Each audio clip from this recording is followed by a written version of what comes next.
cooking. I mean, you're self-taught. Is that correct? Yes. Yeah. So Yes. I love that the expansion. You're just like, I'm just going to try anything, because chefs that we've had on that are more classically trained, I don't know, they tend to stay in certain boxes. She says she has a degree in food TV, right? Yes, yeah. I do.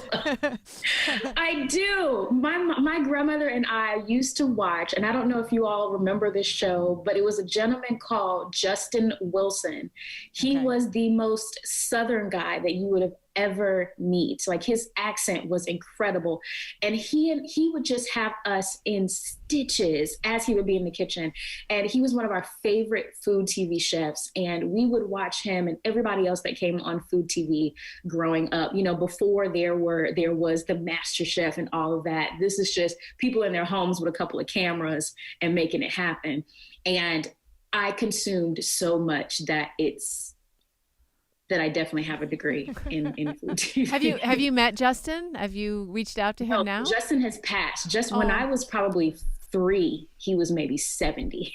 Oh, okay. So he's long gone, but he definitely was not vegan, which is obviously what I am now. But being a self-taught chef means that when I try new foods, I have the ability to taste what I am eating and then write notes about, and then go home and make it. So I never have to ask the chef, like, okay, what'd you put in this? So I just put the notes down. I'm like, ooh, that's in that. Okay, that's in that too. It gets even crazier, Alexandra. It gets even crazier because I'll have dreams about recipes that I'm like, ooh, that would be really nice. Like, I feel like I have some sort of food ancestor who speaks to me in my dreams. Like, here's a recipe you should try. Like, it's just, oh my gosh. Now, do you dream in these flavor profiles that you mentioned, right? Sweet and spicy and smoky, salty, or do you dream in actual ingredients, as well as when you're at a restaurant and you don't need to ask them what's in it, you're just jotting it down? Is it like, oh, this is smoky, so I'll figure out? Yeah, the restaurants, it's just like me jotting things down. When I have something that's amazing, I'm just jotting it down. But the dreams are like combinations of things that I had never thought of. I can't give you all of them because I'm working on a cookbook now, but when it comes out and we're ready to talk about it, you're going to be like, where did you come up with this? It was a dream. The dream cookbook.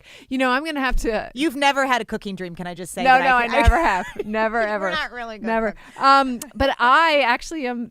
Dotsie knows that I'm trying not to use plastic, which you'll actually be happy about, being an environmentalist yourself, Kimberly. So I'm trying not to use plastic. But our farmers market has this amazing hummus called from Brothers Products, and I keep buying it because I'm addicted to it, and I have tried 5 times to make a hummus that is as good, and it's not. And so when you're in LA, I need you to taste it and then reproduce it and teach me exactly how to make it, because I'm wasting so much plastic by buying their containers, and I really, really need to get off it. I know. Yeah. I know. You could, I guess, yeah. I mean, obviously you recycle them, but you couldn't take them back to them, and there's not now, especially in COVID. No way to. Believe me, I'd be like, yeah, I've thought of going to. Maybe I should just call their factory and say, look, I'll drive down there and I'll bring my own container. Could you just open? And I'm just going to bring a bucket, and then you can just dump it in whatever. Oh, so I love that idea. So, Might Be Vegan. Tell us about that name. Yeah. So when I was thinking about starting a business, I also recognized that the word vegan itself has a lot of weight.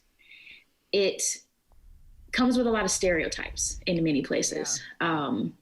I remember before going vegan, of my thoughts of people who were vegan, and most of them were very judgmental. Most of them were always in my business asking me too many questions and trying to give me advice that I didn't ask for.